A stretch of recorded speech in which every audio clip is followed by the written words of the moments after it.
SJC-12651, Richard A. DaPrato v. Massachusetts Water Resources Authority.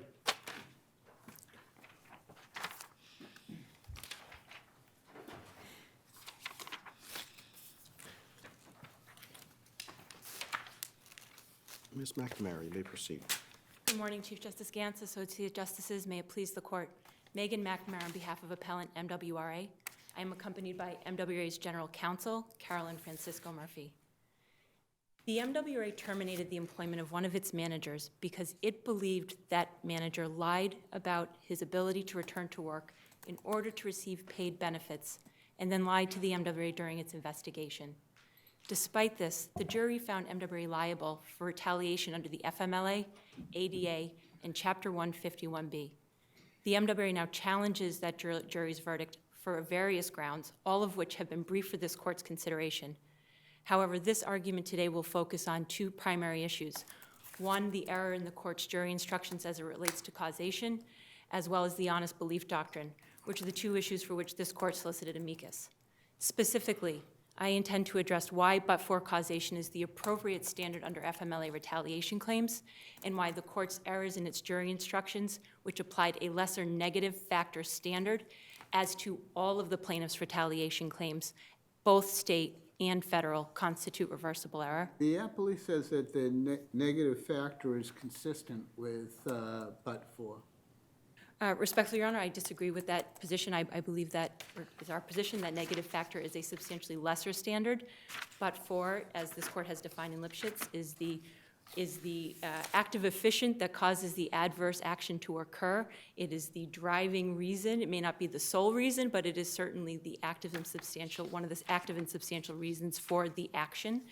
On balance, a negative factor has no measure of incremental measure there.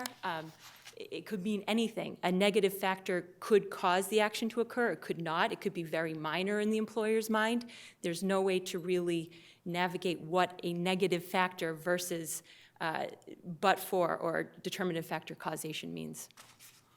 It doesn't, I mean, is this an issue that's really not in the case, though? The trial judge initially informed the jury, quote, "The plaintiff must prove that more likely than not he was fired because of retaliation." He then follows up, "An employer may not use the taking of FMLA leave as a negative factor," and then he explains, "The judge then defined the meaning of negative factor as follows. The plaintiff must show that his taking leave or requesting leave in the future was a negative factor in the MWRA's decision to terminate his employment in the sense that, but for the retaliation, the MWRA would not have terminated him." So doesn't the judge build in, I mean, he sort of covers himself by saying that the negative factor is a but-for requirement. What the judge, what the trial judge does, and is in an attempt to include negative factor within the definition of a but-for causation instruction, really conflates two causation standards. One being a much higher standard and one being a lesser standard, which regardless in the circuits across the country and other jurisdictions, whether you agree it's but-for or negative factor, it has been agreed that negative factor is a lesser causation standard. The plain and ordinary meaning of that, when taken into an ordinary sense, does not suggest that it's the driving or causative reason for the adverse action to occur. But he redefines negative factor to be, it has to be a but-for. I understand there's confusion in the case law, and I understand the Department of Labor may have added to that confusion, but the judge seems to have taken care of the problem by making the negative factor analysis a but-for requirement, doesn't he? I think the instruction in of itself is confusing in the way that the judge stated it, Your Honor. He says he must show that his taking of leave or requesting in the future was a negative factor in the MWRA's decision to terminate his employment, in the sense that but for the retaliation, the MWRA would not have terminated him. So it takes sort of almost a conclusory sentence that but for the retaliation, as though the retaliation had already been established in addressing the causation standard itself. What's more, and what is more troubling, is if you get to the last sentence, which I would suggest would sort of be like the nail in the coffin or the fait accompli under the facts and circumstances of this case, is when the trial judge instructs the jury that the MWA could terminate an employee for an independent reason from the FMLA. However, an independent reason would not be, and I'll read it verbatim, a reason counts as an independent reason only if it does not include as a negative factor the fact that Mr. DaPrato took or requested leave or spent time recuperating at a particular location or a particular manner. Object to that instruction? Yes, Your Honor, we did. So the objection is expressed, because I was having trouble finding that. So there is a clear objection to that. Yes, Your Honor, and I believe it can be found at pages 1447 to 1448. And one other follow-up on that one. So the judge punishes you. He takes away the consideration of the vacation, right, because of the fish poster, the fishing poster. So do we have to find that an abuse of his discretion when he does that? He can't, I mean, it's very odd what he does, but he's doing it because he's angry that you've kept this poster in the courtroom, right? Well, that's one reason that's stated. You can take that from a conversation that occurs at page 610 to 611 of the record, though I will note that the judge, prior to the use of that photo, had said that there was nothing prejudicial about the photos. He did not find these photos particularly prejudicial at all. They say that he sort of was regretting that decision, that he was pontificating, and maybe that was the wrong decision and undue prejudice of standing up in the boat, and that might have led to the jury instruction.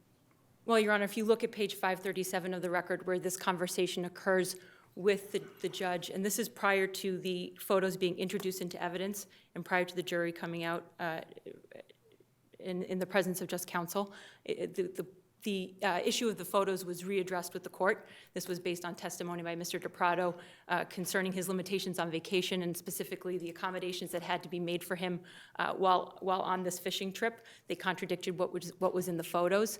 The photos, then we asked the court to readdress his rulings on motions in limine to introduce those photos. What the court said during that discourse was that even if Mr. DaPrato was inconsistent, this would go to sort of impeach his credibility, so to speak, that he didn't have to get there because he's heard the evidence, he's heard the testimony, and based on the evidence at trial, he did not find those two particular photos to be prejudicial. That Mr. DaPrato testified in detail about what he did on that fishing trip, that the jury already had a picture painted in its mind of what that fishing trip looked like, and based on these were his words, he did not find them prejudicial. Trial counsel, which was myself and another, took that for what it was worth and what it meant, that the photos were admissible and that we were entitled to use them. We did. We brought in an enlargement. The plaintiff's counsel did not object to the enlargement. It was placed up during cross-examination. Plaintiff's counsel eventually asked that we take it down. The judge so instructed. My co-counsel removed the picture from the well. It was placed over by the bailiff's station, and it was facing the jury. It was not turned away. The judge took issue with this after the jury was dismissed, indicated that he would have to give an instruction that you could not consider the fact that he was on vacation based on the photo facing towards rather than away from the jury after cross-examination. Then if you go to the charge conference later, he states that he doesn't mention anything about this being punitive. He states that it's based on the holding in Ellsler, and I believe that's also at 1447 and 1448 of the record, that based on language in Ellsler that you can't consider vacation in considering whether there's been misuse of leave, that he would be required to give that instruction. So You objected at that point? We objected, yes, Can you correct, Your Honor. explain basically he's gutting your case? I mean, I take it most of your defense is that he's clearly healthier than he appears, as demonstrated by the fact that is that how you explain? Because that's a big chunk of the case when he does that. Do you explain that to him? I'm trying to understand when he does that, how informed is he of So, Your Honor, prior to the jury being charged, the court gave counsel an opportunity to review the jury instructions. Right. And prior to the jury coming in to being so instructed by the court, what my co-counsel said is we would like to put our objections on the record now outside the presence of the jury. And there was quite a long discourse, if you look at the record, where my co-counsel stated at length the various objections that we had to the court's charge. This is one of the instructions that we took objection to. It was clear that we believe that this instruction was prejudicial, that it was not supported by the law, and that it certainly would prejudice our case, where the whole basis, or at least part of the basis for the termination, was that Mr. DaPrato told Human Resources that he could not work because he could not drive and he could not walk unassisted. Although I read the, sorry, go ahead. No, go ahead. I read those emails. The January 8th email it's kind of mushy. And the FMLA request itself says that he's going to be, first 4 weeks he can't do much, then he's going to be able to have weight bearing on his leg. It doesn't say anything about not being able to drive at all, right? And and the January 8th one is even before the operation. Is that your case hinge on that? Well, I wouldn't say it hinges on that, Your Honor. Certainly, I will acknowledge that first and foremost, that the FMLA certification does not state he cannot drive. But if you look at the FMLA forms, they're fairly general in nature. They don't give much information. They state that the employee can't come back to work, and they substantiate what the employee has, and this is testimony that came from our Director of Human Resources, really substantiate what the employee's already told them. With respect to the timing of Mr. DaPrato's email to Human Resources, I'll note that this was roughly a week and a half before he submits his FLA certification. So he sends the email on January 8th. I believe it's January 22nd that the FMLA certification is actually submitted. That's when HR receives it, even though it's approved later on February 17th. That's when HR receives that information. What Ms. Gay Valente testified to is that she is entitled, and what she does, and rightfully so, she relies upon what the employees tell them about their own bodies and their own medical conditions. She then gets the FMLA certifications to substantiate what those employees have told them about their medical conditions, or about their bodies. And under the case law, employers are perfectly entitled to do that. It would certainly hamstring an employer's ability to process and monitor FMLA leave if an employer were not allowed to consider what an employee tells them about what their medical condition is and what they can and cannot do and the reason for that leave. When the official document says that he's going to evolve, I mean, on January 8th, he hasn't been operated on, right? He doesn't know what's going to happen at that point. And the FMLA thing says the first 4 weeks he can't bear weight. After that, he's going to be bearing weight, which suggests he's moving around, right? He's not made a representation that he can't drive or walk expressly anywhere. Well, I think that the January 8th email is an expression clearly that he can't walk. And what he says in the email is that that he can't drive. And he says expressly, I won't be able to drive because I will be wearing a boot on my foot. That's what he tells HR. The FMLA originally went to March 20th. It was for a period of 6 weeks. It's then extended by an additional week to March 27th. The basis of that extension is to allow the plaintiff to transition to weight bearing. If you look at the notes on the FMLA extension, that is the basis for the extension. That originally he was going to require six weeks, that it's now being extended for an additional week. Now, He says the reason for the extension was because you insisted that he receive he submit a note from his podiatrist, who he wasn't going to see until March 26th. the testimony from both Ms. Murphy, who is the Director of Benefits, who had the conversations with Mr. DaPrato, stated that she has no recollection of Mr. DaPrato ever asking to return to work early. As well, Mr. DaPrato conceded on cross-examination that he never asked his doctor to return to work with limitations or with accommodations. And Mr. DaPrato's podiatrist doesn't have any recollection of him asking for a return to work note. There apparently was evidence of that, perhaps from Mr. DaPrato's testimony, That's correct. which the jury Isn't was that allowed the- to credit, isn't it? And that's the very reason why the case is being tried, Your Honor, that there are facts in dispute. But it's another thing to have an instruction to a jury, which basically takes that fact-finding Well, function let me away. ask you about that, because let's first focus on the DOL regulation. Employers cannot use the taking of FML leave as a negative factor in employment actions. Isn't that true?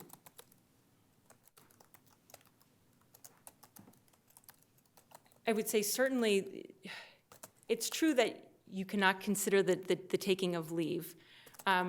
As to whether that speaks to a causation Well, I standard understand of the that. law. I mean, but it doesn't, the DOL regulation does not say that, is not speaking about causation Correct, in a civil state. It's just providing guidance to employers correct, that say, when you're deciding whether to fire somebody or promote somebody, the fact that he or she has taken FML leave cannot be a factor in your determination, correct, which is correct. correct. So the issue is not whether the DOL regulation is an accurate statement of law, it's whether or not it defines the causation standard. That is correct. So, speaking of that, the verdict form.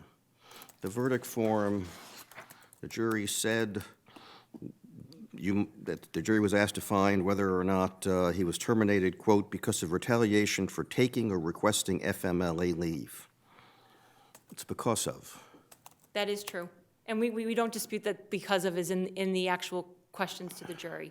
And you agree that that is an accurate, that's a comparable to but for. Correct, we do not dispute So that. when the jury was actually asked to say yes or no, they were given a but for question. That's correct.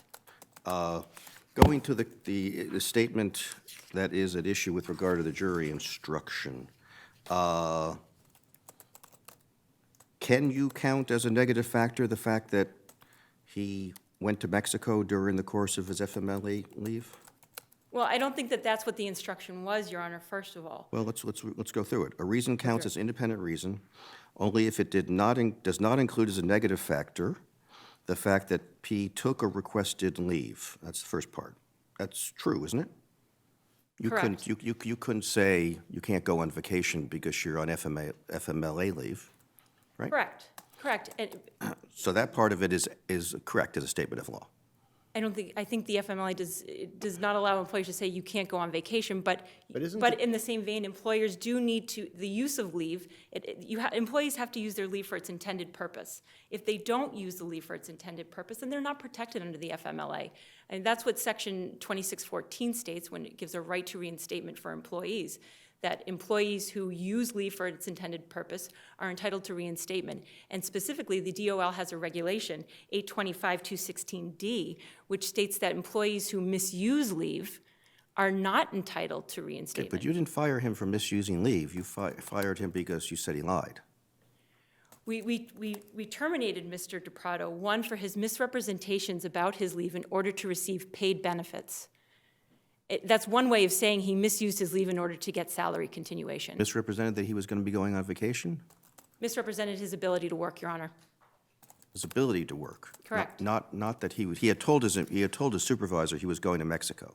He told the supervisor he was going to Mexico. What he didn't do is when he was having conversations with Human Resources, who had explained to him that salary continuation is a benefit, a discretionary benefit, given to less than 5% of the employees at the MWRA who are managers, who are not covered by a bargaining agreement, to cover their financial hardship when they are unable to work due to a serious medical condition and have run out of time, and it really just bridges the gap for them due to that hardship. That is the purpose of salary continuation. So tell me how you think the jury could have been misled by this particular instruction with regard to their decision. And I apologize, Chief Justice, but which particular I'm referring to piece? a reason counts as an independent reason, only if it does not include as a negative factor the fact that the plaintiff took or requested leave or spent time recuperating at a particular location or in a particular manner. Well, I think, one, it's not supported by the law. Two, I think this, and looking at whether it was prejudicial based on the facts of this case, I think it, Your Honor, it was, because it forecloses any issue for the jury to decide whether or not what Mr. DaPrato was doing, the manner in which he was recovering, was inconsistent with what he had conveyed to the MWRA. If that was our, does the verdict on punitive damages save it nonetheless, because we know that the jury was saying that it was intentional retaliation? No, I don't think so, Justice Lowy, because the jury was instructed that if MWRA considered the manner and location in which this employee was taking leave, then they were retaliating against Mr. DaPrato, that they're not permitted to do that. They went into that jury room with the understanding that if we considered in any way, shape, or manner the way that Mr. DaPrato was recovering.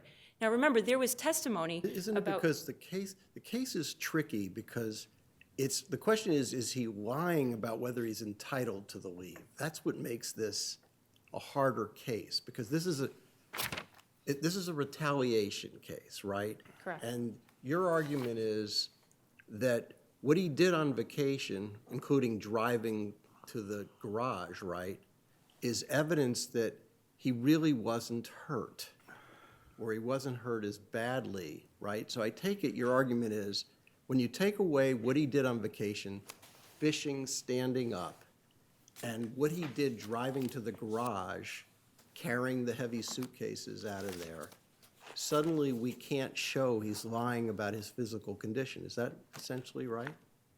Or am I misunderstanding it? Because I understand you can't take into account he goes on vacation, but you could take into account he went on vacation to Machu Picchu and climb Machu Picchu, right? That would show that he can go on vacation and sit on a porch with his leg raised. Sure. But if he goes on vacation and climbs a mountain, that's different, right? Certainly. And I take it you're arguing that he essentially climbed a mountain while he's on vacation and the judge took that away. No, I mean, initially the vacation, first of all, the plaintiff introduced evidence about what he did on vacation. And the purpose of showing the fishing photo was really to impeach his credibility. That was the purpose of showing the photo. What the testimony was is that when HR learned that Mr. DaPrato had gone on vacation while receiving this paid benefit, it raised a question in their mind. And that's all it did. There was no conclusion that he had abused leave, that he had done anything wrong, but it raised a question in HR's mind about whether or not there was potential misuse of the leave. That started an investigation. And I suggest that employers are allowed to investigate whether or not an employee may have committed FMLA abuse or abused a sick leave policy or a paid benefit policy, and that's exactly what they did. They pulled the surveillance tapes of where Mr. DaPrato had parked. They reviewed what Mr. DaPrato had told them about his limitations, that he would be unable to drive, that he would be unable to walk. And remember, Mr. DaPrato had a sedentary job. He worked in IT. He claimed that he could not go back to work because he could not drive and he could not walk. They get the surveillance videos, and what do they see?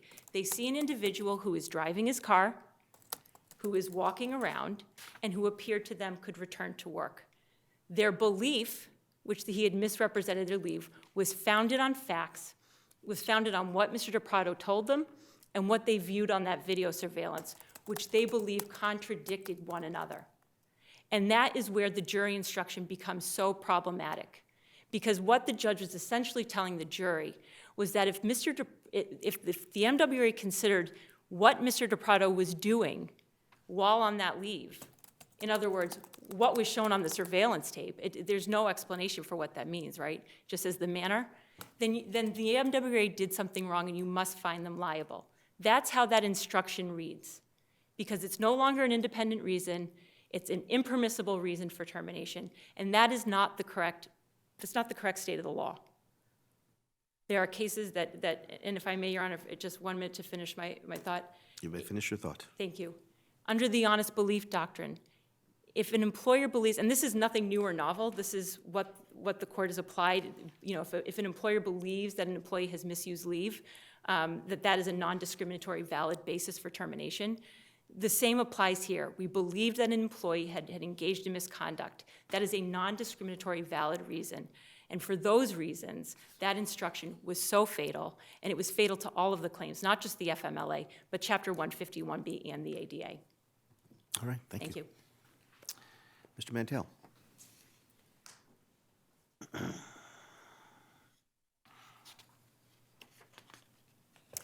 Thank you, Your Honor.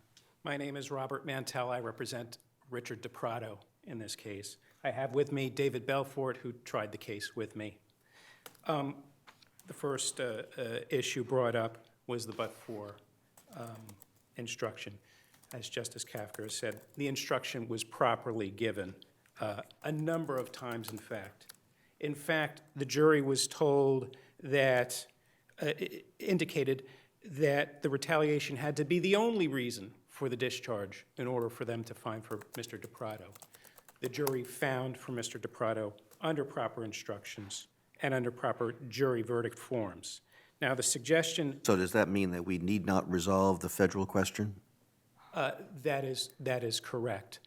If you do decide to address the federal question, one of the issues that none of these cases reflect on is the fact that the FMLA interference language is taken directly from the NLRA interference language. And the NLRA does not require any proof of harm. Simply a chilling effect or intimidation or coercion is enough for NLRA interference. So we would argue that you don't need to address this question because the jury was properly informed of but-for, especially even if there was ambiguity, and there wasn't, they awarded damages based on the harm caused by the retaliation. So, for example, the jury would not have been able to award back pay or front pay except for the finding that the termination was caused by retaliation. So here there's no problem with the causal factor. Going to the relocation instruction, here prejudice was found. The MWRA sought to introduce photographs that the MWRA never saw in its termination decision. And they were pictures of Mr. DaPrato on vacation. And we filed a motion in limine before trial, and the judge says, plaintiff, you're right. None of these photos go in. They're prejudicial. Later on, Mr. DaPrato testified that he put his foot up on a boat while he was in Mexico. And so the MWRA put in a photo which had about, I'd say about less than 10% of the boat and said, oh, look, there's no place to sit. He was at the back end of the boat holding a fish. And they said, you were standing, weren't you, Mr. DaPrato? And he said, yes. Of course, standing was consistent with his FMLA forms, but they wanted to... It's a big fish, right? It's a big, I'm not a fisherman, but that's a big fish, and he's standing holding a big fish. He had a, I take it he caught that fish, right? He did catch the fish. And I mean, I'm just trying to understand, this, I'm focusing on the language of the instruction. Tell me why that's appropriate to, doesn't that take out a huge chunk of their case, which is, because all their proof that he's abusing the leave or that he's not entitled to the salary continuation is based on what happens relating to the vacation, when he drives in and carries the suitcases, when he's on the boat. So how can they prove that he's doing that when this is taken away? I guess that's, or is this more limited than I'm reading it? It's very much more limited. Okay, go ahead. Tell me why. The MWRA's position at trial was that they did not terminate Mr. DaPrato for misrepresenting his abilities. They denied that.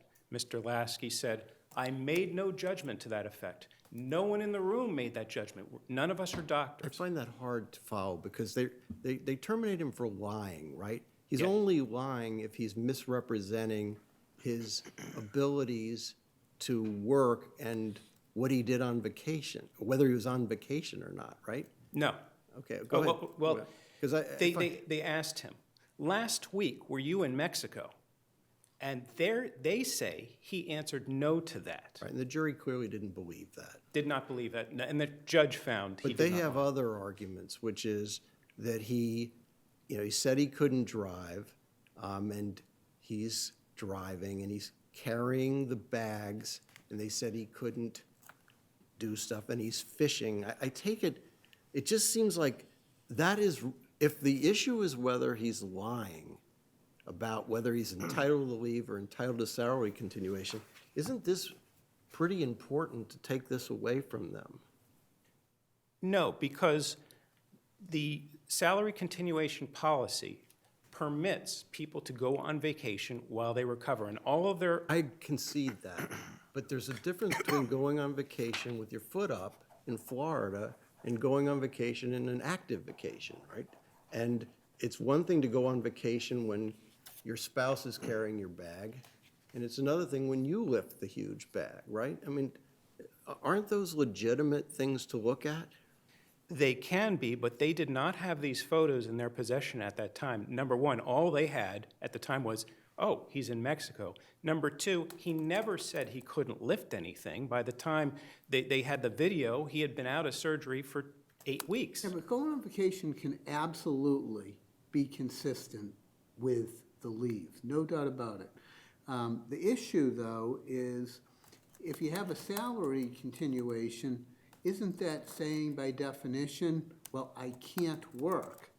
And if you have a sedentary job and you're standing up fishing, it raises a question about whether or not you can work. It may raise a question, and they can ask about it, but they did not terminate him for going to Mexico or for fishing, and they admitted that. Now, condemning someone who is on leave for going on... What do you understand why they, what is your understanding of why, what they said they terminated him for? They said they terminated him because they asked him, last week, did you go to Mexico? And he said no. And they said, last week, on video, did you park your car on our premises? And he said no. And those allegations are false. He never said that.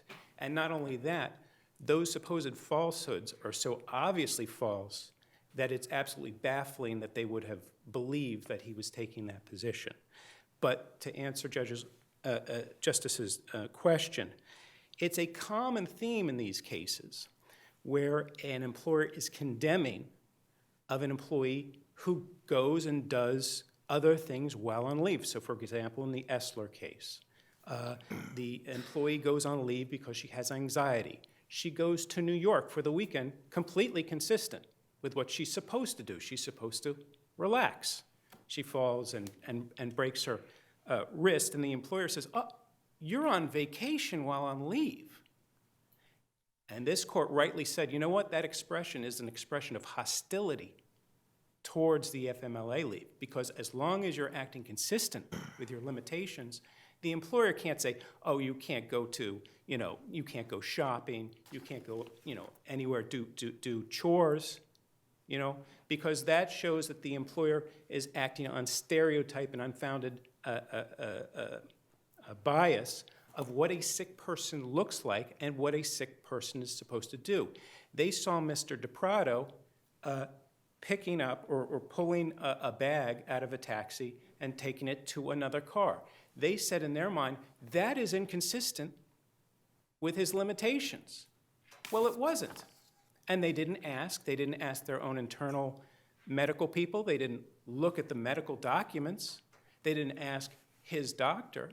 They just acted on unfounded stereotypes. And that is something that the statute does not permit.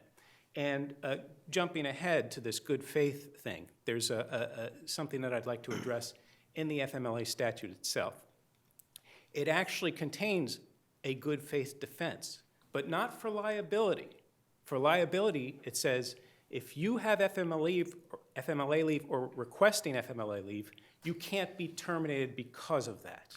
There's some division in the circuits, right, on how to, whether you're entitled. I read that too, and at least like the Third Circuit and some of the other circuits say that you are entitled on a retaliation claim to this honest, good faith instruction, even though we have this damages provision. There is a split of authority, but these cases do not address the fact that there is a sort of honest, good faith belief in the liquidated damages provision, in which the judge says, we're going to look at this, and if the employer is acting on good faith, and if the employer is acting reasonably in the belief that they're not violating the law, we may decide not to provide liquidated damages.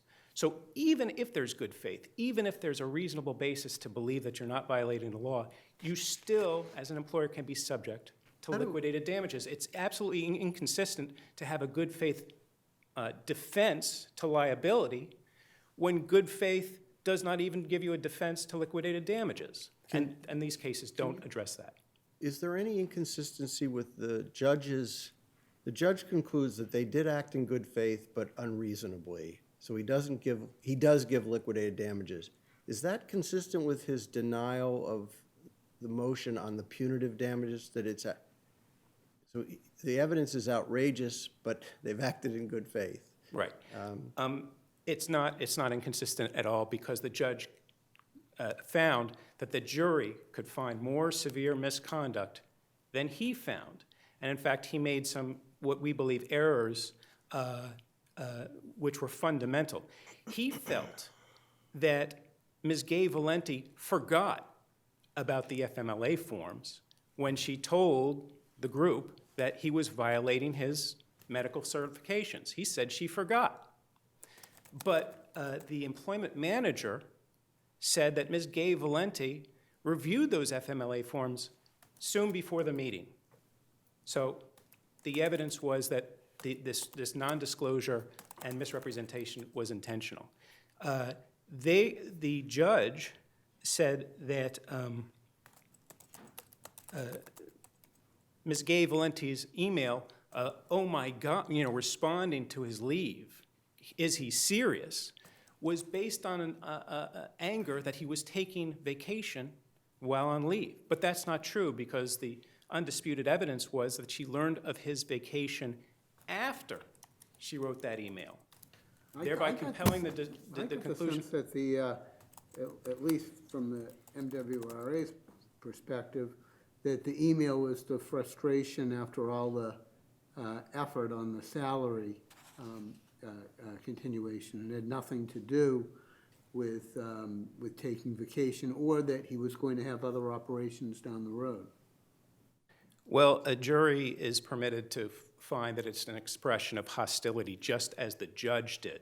The judge said that this was based on retaliatory animus, and there was no other reason.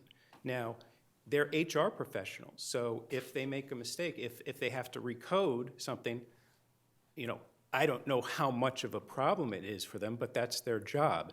And the judge says a jury is free to find that an HR professional is not about to lose control over the fact that an employee says, oh, look, here's a problem. Can you fix it? Can you give me a copy of the policy so I know how to conform to it next time?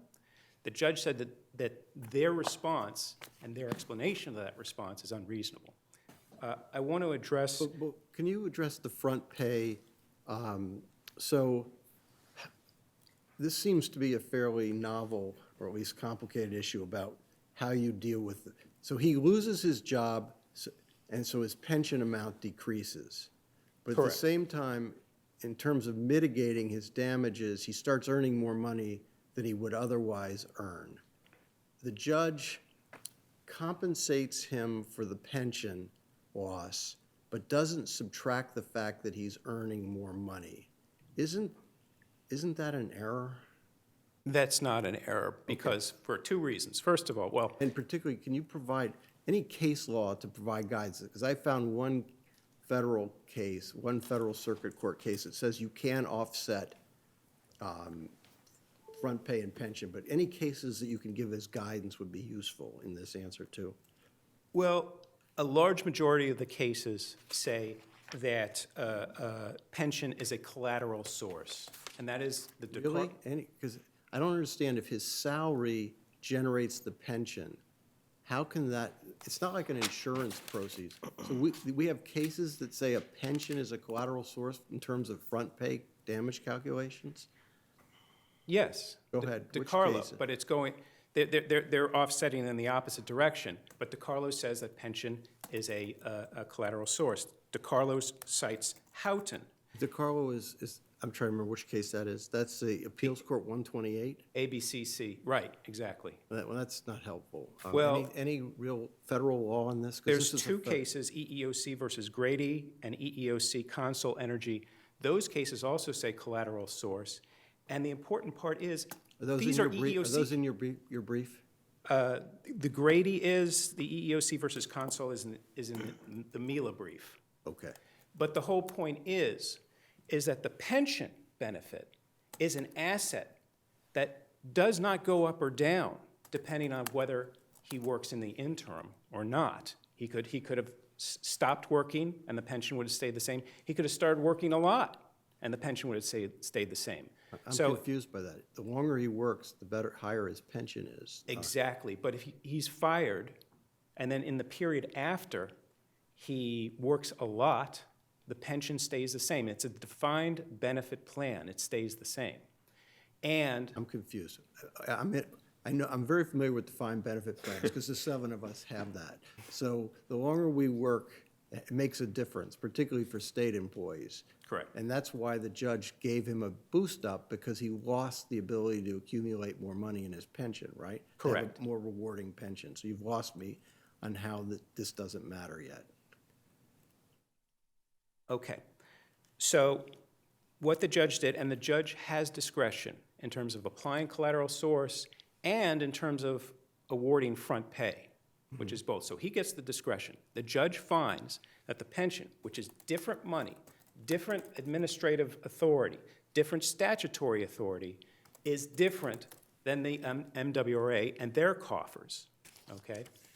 And what he said is the MWRA should not be able to use the pension benefit as an insurance plan to offset their discriminatory actions. They should not get a windfall based on the fact that he went out and worked harder. These two types of damages are absolutely distinct. Think for a moment, say, for example, if Mr. DaPrato took 9% of his salary and invested it, and say he's really good at investing it. You wouldn't offset his benefits or the investment gains against his back pay losses. It's two different things. Remember, these defined benefit plans. But the amount he earned, we obviously subtract from what his salary would have been, right? So it's not as if it's invested monies, it's actually his duty to mitigate that we're looking at. But we don't know how much he's going to earn because there is a period of a couple years where we don't know how much he's going to earn, and he could have earned less, he could have earned more.